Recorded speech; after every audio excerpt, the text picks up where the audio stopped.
Hello, everyone. Welcome back to the Spa Business Mastery Podcast. I'm Kirsten Foss, and today is one of those days where I have a guest come on to the podcast to talk about something that isn't, what we would think necessarily totally related to spa business, but in my perspective, it is completely relatable to spa business. So I'd like to welcome my guest, Dr. Sue McCredie.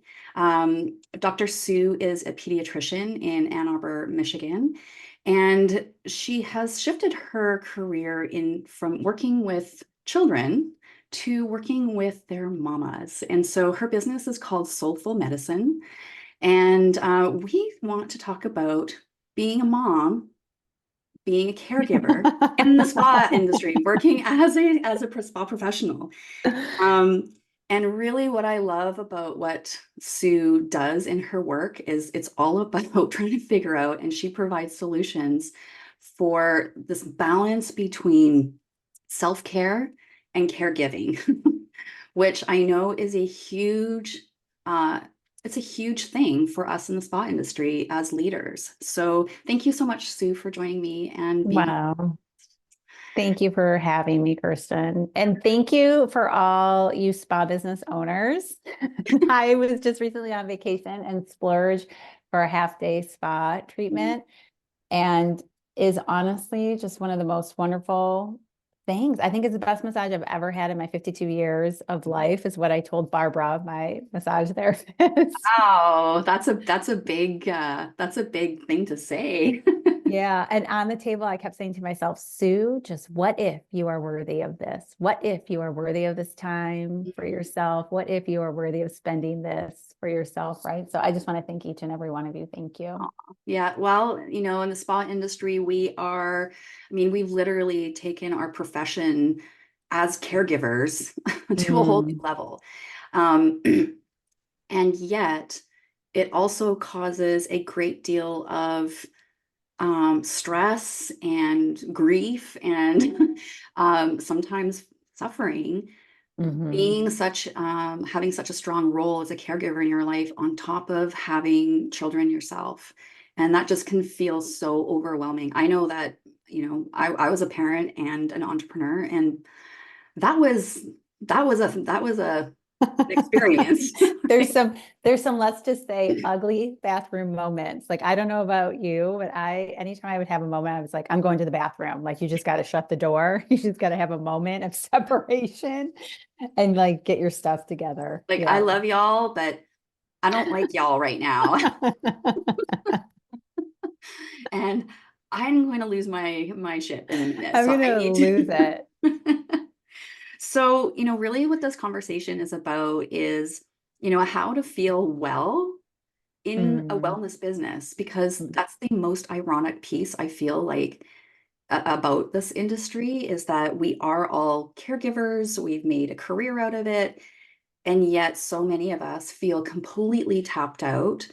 And there's all these responsibilities that we're still need to show up for. So I guess my first question I want to get into is to ask you, what made you shift mm. from pediatrics to working with, primarily you work with midlife mamas, correct? Yeah, Yes. 40s, 50s, Yeah. 60s. So what Yep. what brought around that shift for you?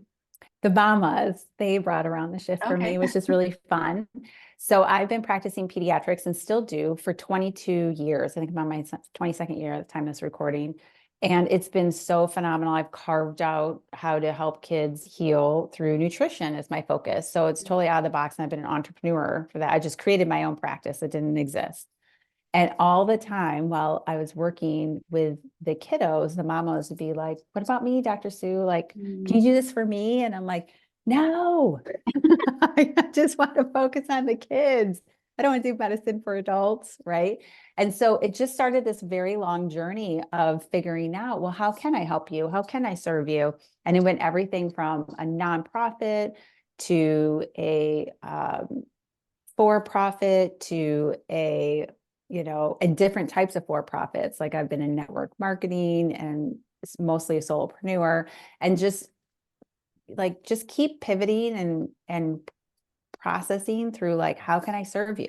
Like, how Mhm. can I serve you and also serve me at the same time, which I think is the big thing for entrepreneurs, right? Like, how do we meet in the middle where this fills me up and also it fills you up? Because what they were asking me for, I was like, that doesn't fill me up. So I get to find a way that does. Right. And so more recently, I realized that, wow, coaching midlife women, that's my second calling. Yeah, for sure.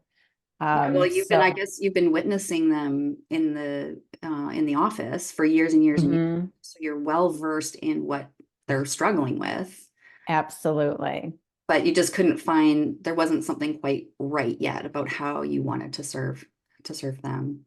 Yeah, how do I best serve them? And then once I started coaching, which is funny because around 2015, I started kind of feeling another shift of like, how am I to help these, women? And I hired a coach.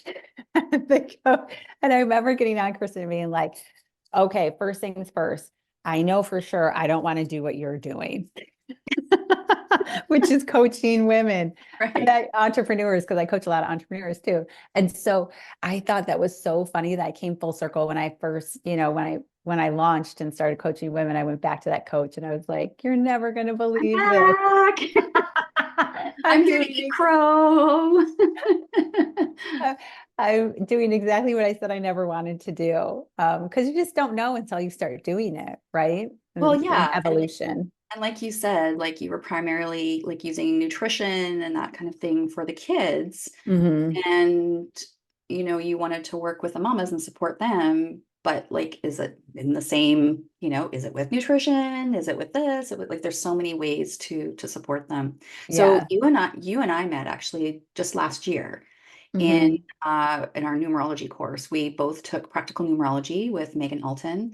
Um, and actually, Sue and I have been numerology buddies since the beginning. So, Megan always matches up people in the course to have a numerology buddy. And Sue and I have actually been meeting almost every week for a year. Wow. Yeah.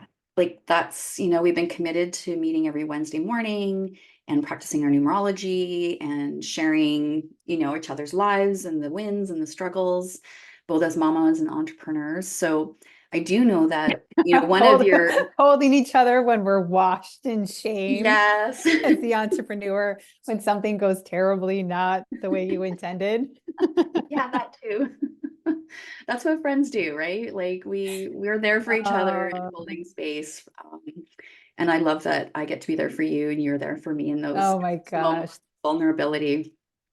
But I know for sure that you've got numerology in your toolbox with when working with your midlife mamas. And Hmm. oh, you also do tarot as well, right? Hmm. Yeah. Blending those two And things. that's the funny part, right? Like, we just always get to keep following our passion. So at the same time that, I was like, wow, what's the numbers? And I want to know, my whole intention with numerology was like, how do I learn the patterns of the numbers to work for my business, which is Mhm. exactly what you're up to, Yeah. so I love that. Because that was my whole intention going in. I didn't even realize like I would be doing this. At the same time, I started working with tarot and getting training in that as well. And then there's tarot numerology, which just beautifully mixes both of Mhm. them. So yeah, that's the funny part of it. That was my intention. And then I turns around and is like, oh, this is a tool I can use with mamas. Great. Mhm, Yeah. mhm, mhm. And so as far as, working with mamas and that kind of soulful medicine, what, Hmm. like, we're kind of trying to balance this caregiving role and entrepreneurship and self-care. And so like the women that you work with, like what do you tell them? Like how do we, like I guess my question is like, how do I do it all, do what I want to do?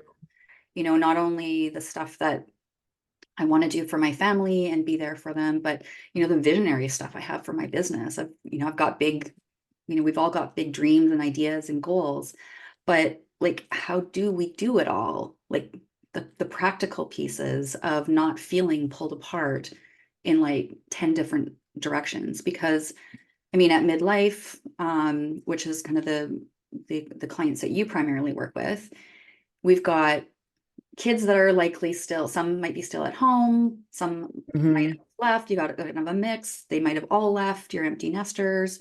Then we've got our parents who are aging and probably need some more support. And so even though our kids are more independent, they still need us. They Yeah. still phone us up and be like, Mom, can I eat this? This doesn't smell right. Like, I son, I'm think in a it's like, meeting. I will call I you think later. I think one of the mamas in I run a Soulful Circle group coaching program, and one of the, I think she said it perfectly. She's like, is this some kind of sick cosmic joke that like midlife we finally like get our kiddos like out the door, and then you turn around and you become the parents of your parents, right? Or really helping them in ways that you haven't before. Yeah. And so, I mean, first off, I think, you know, one thing is always tuning into the seasons of your life, right? And so I really honor and respect, like if you're someone who is pregnant with a little soul in your body, about to give birth and breastfeeding, things that we're about to talk about, you'd be like, okay, yeah, whatever, Dr. Sue, that's not happening right now. So really tuning into the seasons. I often think that it took me at least 2 years after every single one of my children to like really come back to the surface and be like, oh, here I am again, before like my brain was like not breastfeeding, changing diapers and sleepless nights all the time. Just so distracted and you're physically tired, mentally tired. Like, yeah, it's just you gotta you're growing and taking care of a little human. It's a lot. Yeah. And I think the biggest piece of advice that I've learned through my experience of being in that season is having realistic expectations of what's important and what can really be accomplished in your business. That was kind of a big thing for me, because it's really important for me to raise these three human beings. And my stress point was always like, I wanted to get so much more done in the business. But if I shifted my expectations of what I wanted out of the business and appreciated where I was, then that's like where I came back to more peace and resolution. So I think it's really a pace thing there. Mhm. Because what didn't work, Kirsten, what did not work is trying to burn the candle at both ends for this mama. Right. And I would stay up late when the little ones would be put down, but then it put stress on my relationship with my husband, right? Because then we're not in sync and we didn't have our time. And that I realized was not a good road to be going down. So Yeah. I rerouted there. So I think shifting your expectations depending on the phase of the season that you're in, for Mhm. sure. Yeah. The other thing I would say is, I had this coin term that I used to teach all the time, which is health is balance. And I do believe health is balance, but seeing balance not as like a perfectly balanced teeter-totter between, the three buckets of your life. If we had to just break them into three, it's like your relationships, and your work. Mhm. Uh, and really thinking about balance more as like the flexing and flowing between them, right? Of, okay, like even for an example of today, I had a big chunk of time before our time together, and I was like, yes. I was like, I get my morning me time, which is my spiritual fill my cup up time. And then I did dive into my business, right? And I had a very set, I was like, oh, I'm going to accomplish this, but wait a minute, Then the child comes in and we've got a fire going, right? And so to me, what that looks like is getting the fire maybe not totally put out, but at least a little simmered down, right? And setting, depending on their age, right? It's like setting the expectation, like, hey, I'm going to come back to you. I told her I'll be back to you at 3:30. Like I gave her a time. So like she can be like, exhale, Yeah. and then I can shift back. So to me, that's a lot about, I don't know, boundaries. Like some people aren't big on that word boundaries, but it's like setting expectations of like what I can do and what I can't.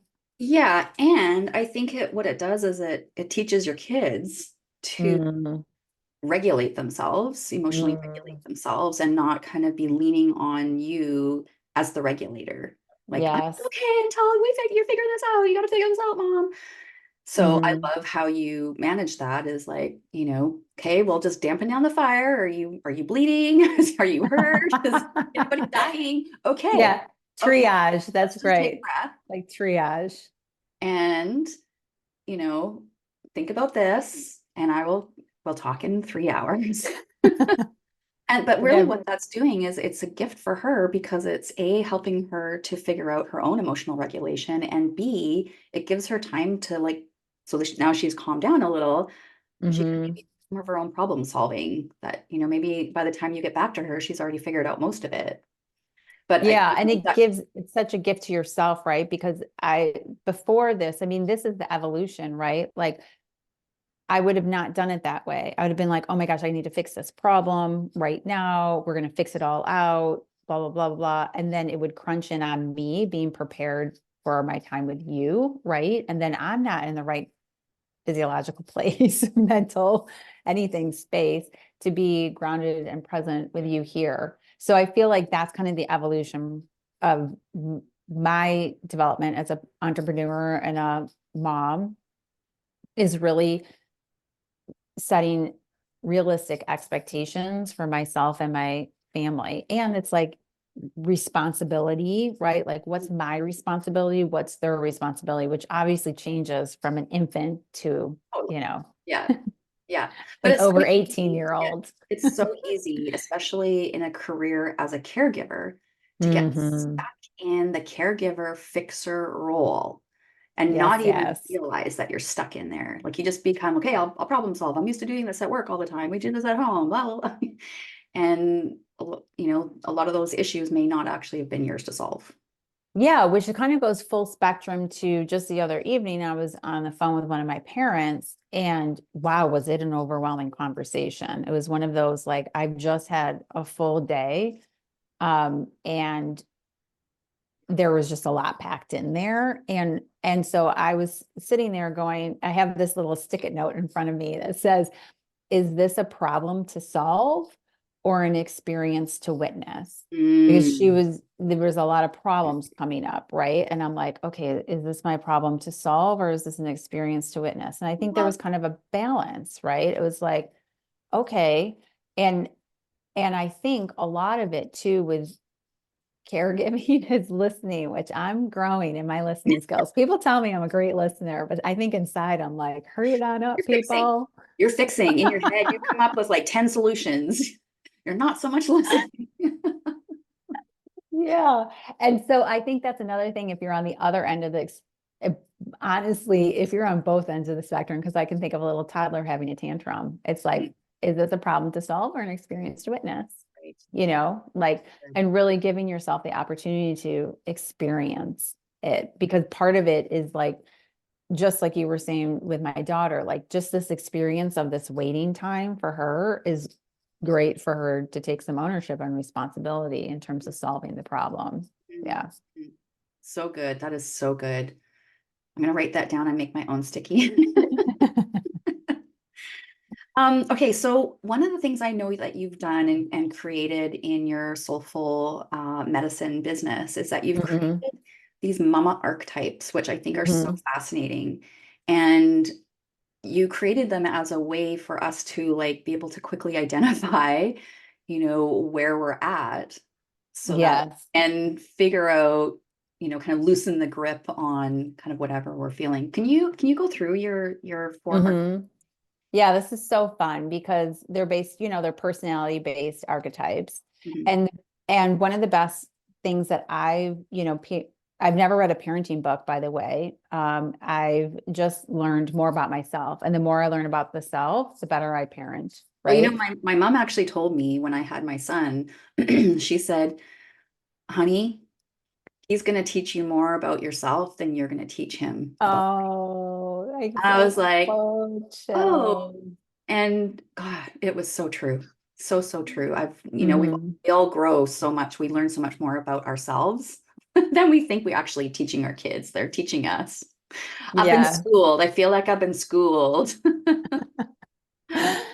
And that's where I always like to reframe the problem child is really your greatest spiritual teacher child. Oh my gosh, look at the confetti that just Oh, came the confetti down. just came down. Oh my God, that's so cool.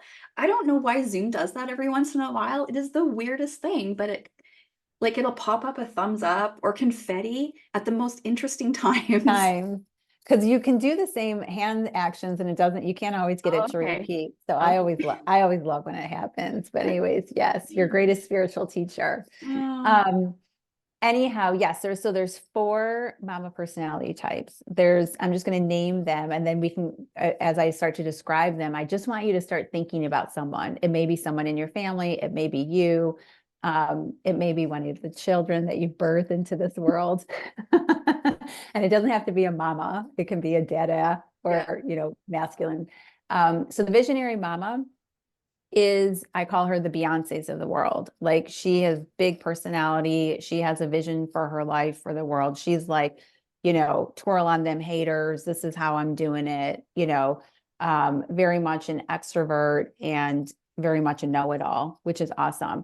And I can think of women in my world who are that, and I so honor and love them. I'm like, how did she just say that? Oh my God, I could never say that. Like, Yeah. I would, and then at this, and the gift, that's the gift that she brings to the world. She just owns it. She just owns her power. She's like, here I am, Unapologetic about it. yes, unapologetic, beautiful, like unapologetic of who she is in the world. And my jaw always drops. And truthfully, in our business world, a lot of us are visionary, have like, we're all of these things, but there's one that's usually the highest, right?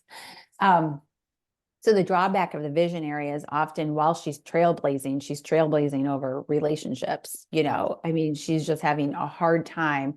Really, she's not so empathetic, or she's a little low on the empathy. Like, she's really thinking about the life from her egocentric way, rather than, how are my actions affecting other people, per se. So like in the business world, she may have like the great visionary plan, but she may have a little hard time holding on to employees or clients. There may be kind of a higher turnover. I don't know. And then the opposite of her is the giver mama, which my hallucination is a lot of people listening right now are a giver mama. Mhm. Because if you're in the health and wellness business, and especially in a hands-on service-based business, chances are, or like a therapist, those type of things, giving is as easy as breathing to you. You don't even realize you're giving. The problem is that people love you for their giving, and you can overgive. And so a lot of boundary issues or over responsibility, taking on everybody else's stuff, including your client stuff, your employees' stuff, right? It's just like you're taking on every single problem as yourself.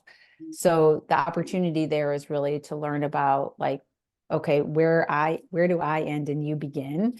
Mm. And really understanding, how that transforms so much more balance between, self-care and caregiving for yourself, and therefore really fills yourself up with more joy. I think even just that awareness in Mm-hmm. itself of understanding, as a giver mama, this is my blind spot. And I Mm-hmm. think that we know that because, Mm-hmm. throughout our life, we get this kind of feedback of whether we're burnt out, or we're just feeling resentful, or feeling angry, or feeling taken advantage of. Um, but it's that awareness piece of being like the giver, that the gift is figuring out, working out, like you said, where I end and you begin. Mm-hmm. And it's such a loop in this industry. I feel like it's like this mental loop that keeps happening and keeping spa owners stuck in disempowerment, uh, Mm. broke, because they Yes. keep sabotaging the relationships in their business. And yet they don't quite catch the piece of, it's my responsibility for my boundaries that would actually solve a lot of the issues for me. Mm-hmm. But Yeah. it's hard to recognize that when you've lived your whole life as a giver, and you've gone into a career that is giving, giving, giving, giving. It can be Mm-hmm. really hard to see where that line is. And I do feel like a lot of the spa industry really struggles with that, especially when they move from a solo practitioner into having a team. Mm. There's this confusion of like, how do I lead confidently, clearly, compassionately, without giving too much of myself? Like, Yes. balance piece for sure. That makes sense. And I think the where I end and you begin shifts based on the season that you're in. And just to put it back to the mamahood, right? Like with a newborn, we're one. Like, it's like There is no me and you're like literally attached to me, right? And then as you evolve through the parenting journey and your kids, fly the nest, as they say, there's just this more separation between where I end and you begin, And right? even then, that phase of your life can be very confusing. When your Mm-hmm. kids are becoming more independent, you don't have to be so hawk-eyed on them. Mm-hmm. But this continual lesson, if you will, of where do I end and you begin. And it Mm-hmm. shifts, like you said, throughout your whole time as a parent. Mm-hmm. Yeah. And I think every relationship is different, even if you have multiple employees, like every employee, that could be different, right? There's just so many dynamics there. But yes, so that's the giver mama. I love giver mamas. And then there's the inspirational mama. That's who I am. They are like, they're just really bright lights in this world. They're always looking for the positive. What's the silver lining? What's the opportunity within the obstacle? And they love lots of shiny objects. Like they are very distractible. They're like, I want that, and I want that, and I want this too. So they're great influencers. People like to follow them because they're happy and like to be around them. The downfall of the inspirational mama is she's highly distractible and doesn't really want to pay attention necessarily to the details, which I always say the divine is in the details, like slowing down to pay attention to the details, which is where the detail mama thrives, Mm. right?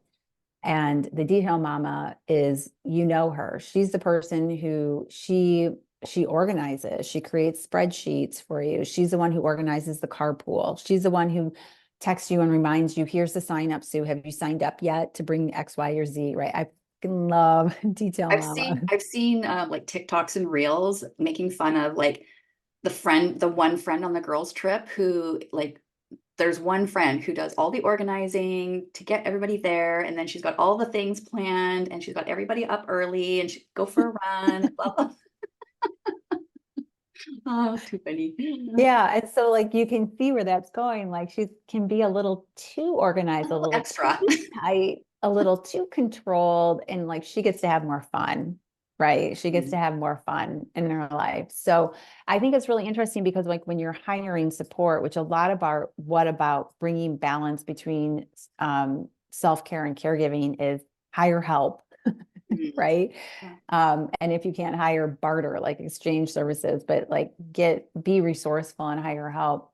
Um, is that you want to, like for me as an inspirational mama, I hire detail mamas. Like that's who helps me in my business world because she can see what I'm like, Well, just your broad strokes, yeah, and then we have the fine detail, right? Yeah.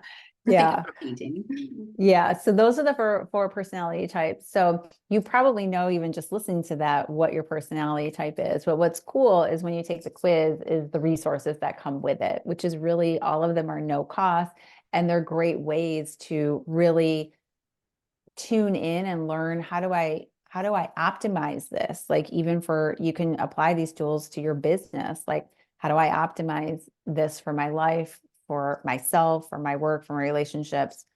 Opportunity, like, and the challenge, like, how do I make those baby steps, for me, like, just, I can speak for myself as an inspirational mama. One of them is just learning to slow down and creating slow down space for me is in the morning.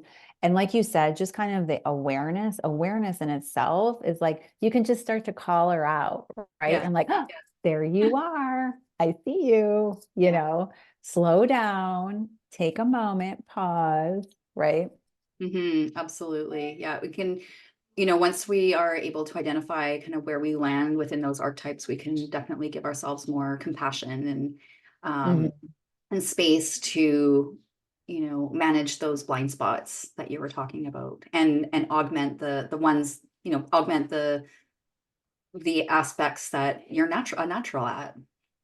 Yeah. And I think so much for myself, bringing it back to business, like the details are what I've been lacking for so long and what I'm finally implementing this year, which is perfect with numerology. Yeah, right. That's right. um, is because with my awareness, like if you're going to run a successful business, you can't just keep chasing shiny things. Like you No. can't just be surface. You have to go deep into the details. And so like a pattern of mine that I could share is like, I would, write the email and never go back to it versus now this year I'm structuring like detail mamas love structure. I'm structuring, this is my newsletter that creates 3 blog posts, that creates 30 pins, right? So being strategic like that in your business, that's how I'm bringing it to the business level. And Right. I now have awareness, like I don't have the results I want because I haven't implemented that level of detail before in my business, Mm. right? Yeah, actually, for me this year, being an 8 energy year in numerology, that was actually one of my things I've been really focusing on is the details. For Mm-hmm. me, particularly the words were following through. Yes, I Um, remember that. yeah, and so I've kept that top of mind this year of like, okay, with the 8 energy, follow through, follow through. Mm-hmm. And it's the little things that get dropped off. Like you create 3/4 of the email. And then maybe you're like, okay, I'll do this to finish it up tomorrow. And then you forget about it. And then next thing you know, you're wondering where all your leads are. Oh, whoops, I forgot to actually press send on that email. Yes. Yeah. Yeah. Just having that awareness for sure is very helpful and just kind of seeing where those spots are, those sticky spots for us as, moms and entrepreneurs to, it's less about achieving something and more about just the grace of the journey, I think. Mm-hmm. Um, and that's kind of part about that 8 energy too this year is like, go flowing with the infinity. Like you turn the 8 on its side and it's an infinity symbol, but so kind of going with that flow and the momentum, keep that going with the things that I follow through with. So yeah, that's definitely been helping. I So love that. Sue, you had mentioned a quiz. Um, Mm-hmm. and so we're going to give our listeners access to the quiz that you have, so that they can Beautiful. take it and, find out what their archetype is and be able to use the tools that you're providing in there. Oh, thank you. Um, do you have anything final that you would like to leave us with, with our soulful mamas? Um, well, just accolades to you, Oh, Kirsten, because I think it's so divine that I can't even believe it's only been a year because I feel like it's been ages yeah. since we've connected. And also, I'm sure so many people who are listening are very aware of your character and who you are in this world. But I can honestly say that Kirsten held me so tenderly in a very shame-filled entrepreneurial moment. And it was just so beautiful. So I just want to say, if you're listening, Kirsten, and she's your leader, you are in Oh, great hands, sister. You are thank in you. great hands. Thank you so Yeah. much, Sue. That's really Mhm. just what we do for each other. And Yeah.